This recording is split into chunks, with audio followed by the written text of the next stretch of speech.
at least if Germany had the Philippines would have, no victims.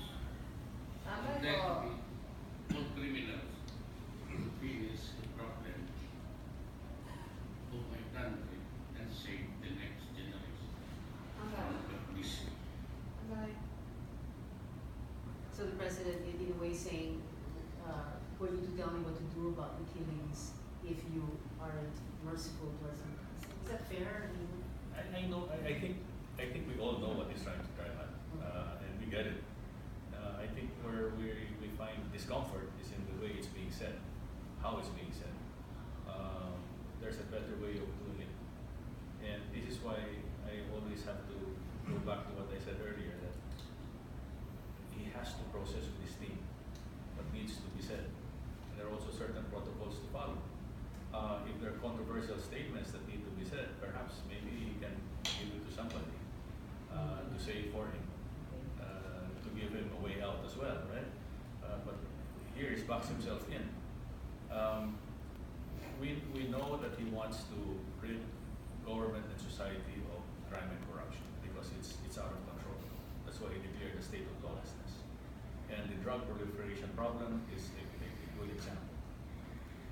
We've got government officials, both civilian and uniformed, that are protectors, enablers of the drug syndicate. Some of them are involved in drugs because we now have a narco politics issue, controversy, and at least 3 million addicts out there. Now, not all addicts are criminals. Many of them need help and they're crying out for help. But there are some who turn criminal. They've killed, they've stolen to sustain the habit. So that's what he's up against. And he knows that he is working with a crippled criminal justice system that needs reform, that needs a serious makeover. And this is where government and LENAC has to come in. If they want him to succeed, they have to help him reform the criminal justice system, because with a crippled army to carry out his noble intent, he might he's actually on the course toward failure rather than toward success. You said drugs naman, I'm happy that the president is well focused on drugs because talagang malaking problema yan. I remember in the mid-90s, I stood up in Congress, binasa ko yung mga 100 names of drug lords. But we must also remember, in dealing with China, that the drug trade in the Philippines is worth about $8 billion, and 96% of that galing sa China.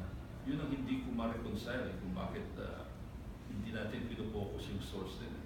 Because I understand that this drug trade is under the control of some rogue generals in the coastal provinces of China. In the late 90s, nagpadala tayo ng high-powered PNP team to talk to the Chinese government. I even had a tussle with the local ambassador here when I was National Security Advisor, when I mentioned that most of the Cebu came from China. They were very upset. But that's the truth. That's the truth. We know that. We knew that then. We know it now. So we also must address that in dealing with China. Ang laking problema niyan. Well, I'd like to add to what Roy said. Actually, President Duterte himself has said it publicly that if he were to run after the kingpins, he'd have to invade China because they're all at the heads of the triads are there. Yeah. And we also know that the PLA, rogue elements of the PLA are involved. But could you be thinking that, if I have better, warmer relations with Beijing, then maybe they will help me go after this, these In fact, kingpins, drug kingpins? In fact, he took it up with Ambassador Xiao, and China immediately sent a team to work with our police on this matter. Except that, of course, it will take time before we find out whether they're doing this in good faith or not. Most of the drug labs that have been busted so far have turned up with Chinese nationals. Right? The latest was the one in Arayat, and before that, the one in Magalang. They had an underground lab, right? So it's pretty clear that as far as the shabu trade is concerned, the Chinese are very much involved. What they do is they send chemists and they send the raw materials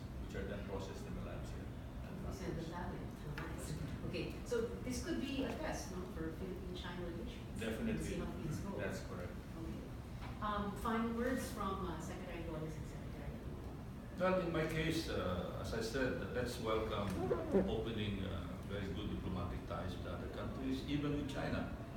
I am tempted to say that we should only do that if they renounce their claim, but maybe that's something that can be discussed. Although right now I see a dead end, because what they want is that we only start discussing if we don't base it on the ruling of the arbitral tribunal and they accept sovereignty. So in my case, I think we should maintain the diplomatic relationship with all countries. We are in good company with countries like the United States, South Korea, Japan, Australia, India, and we should not do something that would jeopardize these long-established relationships, not only for the good of our economy, but also for the good of our security. Secretary Luna? Yes, well, the mission that was given to us is to engage China. And the way FDR has crafted it, we have a twofold mission. One is constructive engagement that will call for the broadening of relations with China, while without forgetting the fact that we have contentious issues to settle. And it might take 1,000 years for us to discuss this. The other mission is preventive diplomacy, because we are in a very uncomfortable position where two of our top three trading partners, strategic trading partners, are at loggerheads and are actually speaking past each other. The United States talks about freedom of navigation operations, while China talks about freedom of navigation. They have different concepts, they have different starting points and interpretations, and they're talking past each other. And it looks like, given China's strategic positioning in the South China Sea, it looks like they're really headed for a possible showdown with the United States farther down the road. And if we're not careful to position ourselves in this situation, we might end up on the losing end. So I think President Duterte sees that and is trying to position us in such a way to shield 100 million Filipinos away from a safety and security problem. So we have a mission that is basically we're walking on eggshells, but this is for the national interest.